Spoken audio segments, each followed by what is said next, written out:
கடந்த பொதுத் தேர்தலில் பாஸ் கட்சியின் தேர்தல் எந்திரங்களுக்கு பெர்சாத்து முழுமையாக நிதி அளித்ததாக கூறப்படுவதை பாஸ் கட்சியின் தேர்தல் இயக்குனர் சனூசி நோர் மறுத்துள்ளார். பெடா மந்திரி பெசாராகவும் இருக்கும் சனூசி, பாஸ் அதன் சொந்த தேர்தல் எந்திரங்களுக்கு குறிப்பாக தமது மாநிலத்தில் நிதி அளித்ததாக கூறினார். நாடு தழுவிய பாஸ் உறுப்பினர்களால் இந்த நிதி நன்கொடையாக வழங்கப்பட்டதாக அவர் தெரிவித்தார்.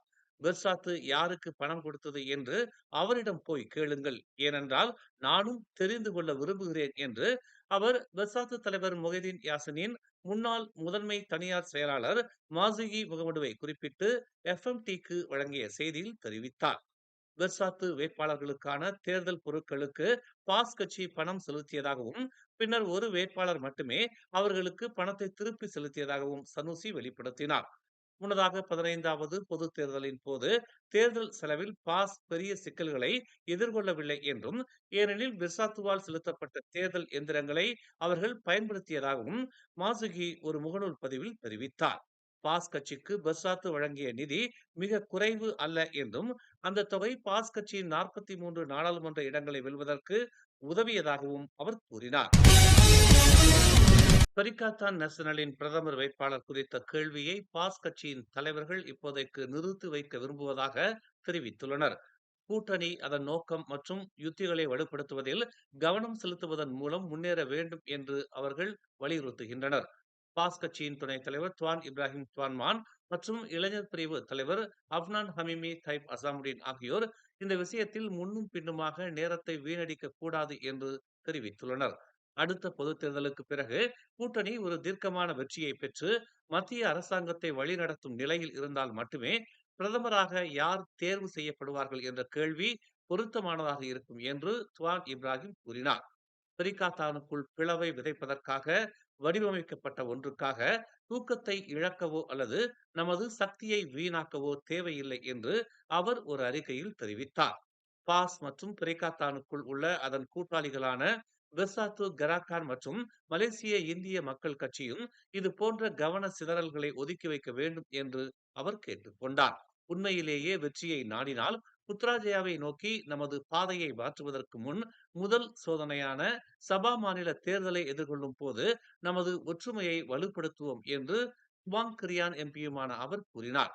இதற்கிடையில் நிர்வாகத்தில் தங்கள் சொந்த தோல்விகளை மறைக்க ஒற்றுமை அரசாங்க கட்சிகள் பெரிகாத்தானுக்குள் முரண்பாடுகளை தூண்டி விடுவதாக அப்னான் குற்றம் சாட்டினார். பெரிகாத்தான் தூண்டப்படக்கூடாது. ஒரு பெரிய சகோதரர் அல்லது சின்ன சகோதரர் போல செயல்பட வேண்டிய அவசியம் இல்லை. பெரிகாத்தான் ஒரு சமமான கூட்டாளிகள் அருகருகே நிற்கிறார்கள் என்று அவர் கூறினார். அனைத்து கருத்துகளும் திட்டங்களும் தரவுகள் மற்றும் ஆதாரங்களுடன் பேச்சுவார்த்தை மேசைக்கு கொண்டு வரப்பட வேண்டும். ஒருமித்த கருத்து மூலம் அங்கு முடிவுகள் எடுக்கப்பட வேண்டும். அதுதான் பெரிகாத்தானின் வழி என்று அவர் ஒரு தனி அறிக்கையில் கூறினார். தேசிய கூட்டணியை வழிநடத்த பாஸ் கட்சி இப்போது தயாராக உள்ளது என்று அதன் தலைமைச் செயலாளர் டபஸ்ரீ தக்குடின் ஹசான் தெரிவித்துள்ளார். பாஸ் கட்சி இப்போது தேசிய கூட்டணியில் பெரிய பங்கை வகிக்க தயாராக உள்ளது என்பதற்கான தெளிவான சமிக்ஞை அனுப்பப்பட்டுள்ளது என்று அவர் தெரிவித்தார். இதன் அடிப்படையில் மாநாட்டில் அதன் உறுப்பினர்கள் தீர்மானத்தை நிறைவேற்றி உள்ளனர். கட்சிக்கு முன்னர் தேசிய கூட்டணி தலைவர் பதவி வழங்கப்பட்டது. அது பெர்சாத்து தலைவர் தான்ஸ்ரீ முஹிதீன் யாசினிடம் இருந்து வந்தது. அதனால்தான் பாஸ் இப்போது தேசிய கூட்டணி தலைவராக ஆவதற்கு தயாராக இருப்பதாக கூறுகிறோம் என்று அவர் கூறினார். 71வது பாஸ் ஆண்டு மாநாட்டிற்கு பிறகு அவர் செய்தியாளர்கள் மத்தியில் இதனை தெரிவித்தார். முன்பு சூழ்நிலையை கருத்தில் கொண்டு பாஸ் கட்சி முன்னதாகவே இந்த சலுகையை நிராகரித்தது. இந்த நேரத்தில் முன்னாள் பிரதமர் என்ற முறையில் தான்ஸ்ரீ முஹிதீன் யாசின் வகித்த பதவியால் பாஸ் கட்சி அவர் மிகவும் பொருத்தமானவர் என்று நினைத்தது. ஆனால் இப்போது தாங்கள் தயாராக இருப்பதாக அவர் குறிப்பிட்டார். 74 ஆண்டுகளாக தாங்கள் இருக்கும் ஒரே கட்சியும் ஒரு முக்கிய கட்சியும் தாங்கள்தான் என்று அவர் கூறினார். சபா மற்றும் சரவாக்கில் ஏற்பட்ட வெள்ளத்தில் நேற்று வரை மொத்தம் 53 பள்ளிகள் பாதிக்கப்பட்டுள்ளன. சபாவில் 24 ஆரம்ப பள்ளிகளும் 5 இடைநிலை பள்ளிகளும் பாதிப்படைந்துள்ள வேளையில் சரவாக்கில் 22 ஆரம்ப பள்ளிகளும் 2 இடைநிலை பள்ளிகளும் பாதிக்கப்பட்டுள்ளன. அந்த பள்ளிகள் இருக்கின்ற வளாகத்தில் 6 தற்காலிக நிவாரண மையங்கள் தற்போது செயல்பட்டு வருவதாக கல்வி அமைச்சு தெரிவித்துள்ளது. அவற்றில் 5 சபாவிலும் 1 சரவாக்கிலும் உள்ளன. அவ்விரு மாநிலங்களின் கல்வித்துறை மூலம் வெள்ள பேரிடரில் பாதிக்கப்பட்ட அனைத்து பள்ளிகளுக்கும் அவசர உதவிகள் வழங்கப்பட்டு வருவதாக தெரிவிக்கப்பட்டுள்ளது. மேலும் அங்குள்ள மாணவர்கள், ஆசிரியர்கள், அனைத்து கல்வி பணியாளர்களின் பாதுகாப்பையும் நல்வாழ்வையும் உறுதி செய்யும் வகையில் வெள்ள நிலைமை தொடர்ந்து கண்காணிக்கப்பட்டு வருவதாக தெரிவிக்கப்பட்டுள்ளது. பொருளாதாரத்துறை முன்னாள் அமைச்சர் டதஸ்ரீ ரவிஜி ரம்லியின் 12 வயதான மகன் ஒரு மாதத்திற்கு முன்னர் தாக்கப்பட்டார். ஆனால் தாக்குதல் நடத்திய நபர் யார் என்பதை இதுவரை கண்டுபிடிக்க முடியவில்லை என்று போலீசார் தெரிவித்துள்ளனர்.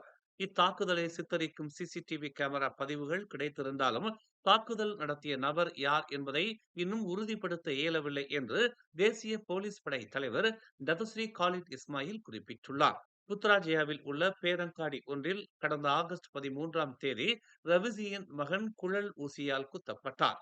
இந்த ஊசியில் குழலுக்குள் ஆபத்தான திரவம் எதுவும் இருந்ததா என்பது குறித்து பரிசோதனை நடைபெற்று வருகிறது என்று காலித் நேற்று குறிப்பிட்டார்.